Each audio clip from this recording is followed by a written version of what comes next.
Welcome everyone. Today's lecture is going to be a short one, and we're going to look at a special case of 2D bending, which is with circular cross sections. And the reason that we deal with circular cross sections especially is because most of the problems that you encounter in this course will deal with circular cross sections, and there are some special properties of the circular cross section that makes the analysis a little bit easier for 2D bending. Okay. So what are the objectives of the lecture? So essentially, at the end of the lectures, you will do one thing, which is basically determine the maximum bending stress in beams with circular cross sections using a simpler approach without actually going through the whole process of actually finding out the bending stress as the function of two separate moments. Okay? Okay, so let's just start back with what we learned in the case of rectangular cross sections. So when you had a rectangular cross section, we had an expression for sigma x that kind of looks like this, right? Sigma x is actually a function of y and z. And for this particular configuration that we have, where x is along the axis of the beam, y is the vertical axis, and z is coming out of plane, in that particular case, you have this particular expression for the bending stress, which is minus mzy over iz plus myz over iy. Okay, this is true for any case. But when it comes to a circular cross-section, things become a little bit easier for the simple reason that iz and iy are the same. So the moment of inertia about the z-axis or the y-axis or actually through any diameter is actually going to be the same, and that is going to be just a constant I. Okay.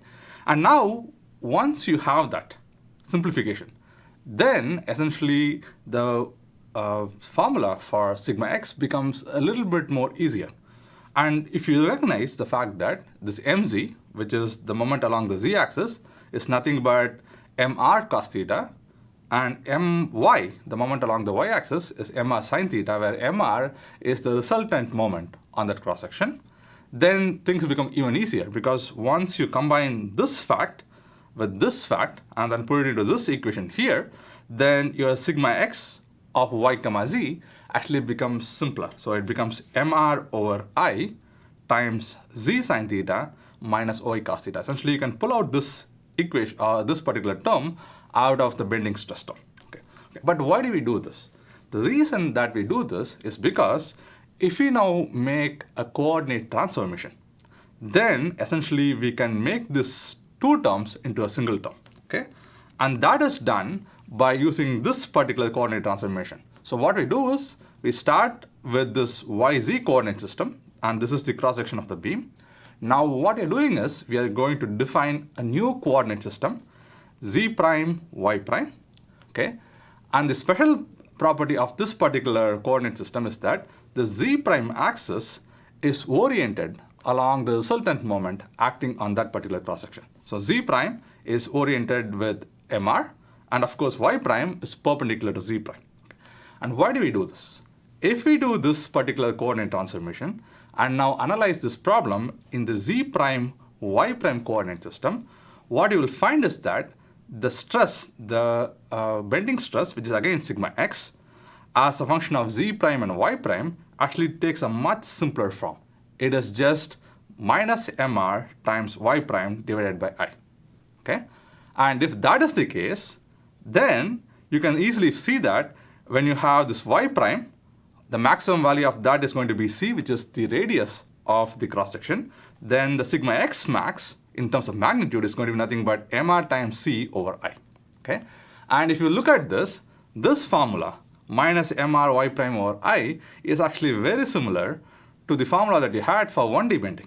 So essentially what you have done is reduced a 2D bending problem to a 1D bending problem. Okay? And that can be done only for a circular cross section. Okay?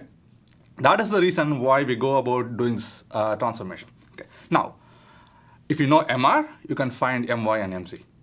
On the other hand, if you know my and mz separately, okay, and that is what you will know in most of the cases, you can actually find mr using the simple fact that your mz square plus my square is going to be mr square cos square theta plus mr square sin square theta, and of course cos square theta plus sin square theta is 1, so it essentially becomes mr square. So your mr is nothing but the square root of mz square plus my square. So if you know the moment along the z-axis and the y-axis at a particular cross-section, you can find out what the resultant moment at that particular cross-section is. And once you know MR here, you can actually find out what sigma x max in that particular cross-section, which is going to be nothing but MR times the radius c divided by I. Okay. And we also know a few other things. One thing that we know is that this theta, okay, is given by essentially tan inverse of my over mz. So if you know the moment along the y-axis and the moment along the z-axis at a particular cross-section, you can find out what is the orientation of this MR, okay? And this theta that we find here is essentially the angle between MR and the z-axis, okay? So essentially once you know my and mz, you can find out the direction of MR as well as the magnitude of MR, okay? And what we know and what we learned in the last class is that the neutral axis for a circular cross-section is going to be oriented exactly along MR. So it is going to be along this particular line here. So that is going to be your neutral axis. Okay? So we know MR, the direction of MR, the magnitude of MR, and we know what the neutral axis is. Okay? And once you know what the neutral axis is, we know that the maximum stress is essentially going to occur at the points that are farthest away from the neutral axis. So it is going to be this point P here and this point Q here. Those are going to be the points that have the maximum stress, and they are going to have a stress of MR times C over I. Okay, and just to be clear, this is perpendicular to each other. Okay, now points P and Q will have the maximum bending stress. Now the question is, which point is going to have a compressive bending stress and which point is going to have a tensile bending stress? And for that, again, you use the right hand rule. You put your thumb along the direction of MR and see where your fingers curl.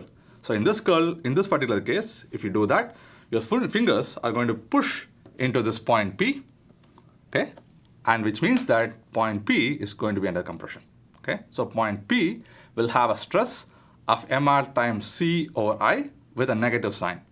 On the other hand, the point Q, which is diametrically opposite to P, will have the exact same stress in magnitude, but it will be a positive stress, which means that it is going to be under tension. So essentially, what you learned today is that for a circular cross-section, you can take a 2D bending problem and convert it into a 1D bending problem and essentially analyze this as a 1D bending problem because of the symmetry of the cross-section. Okay? And I'll see you in the next class.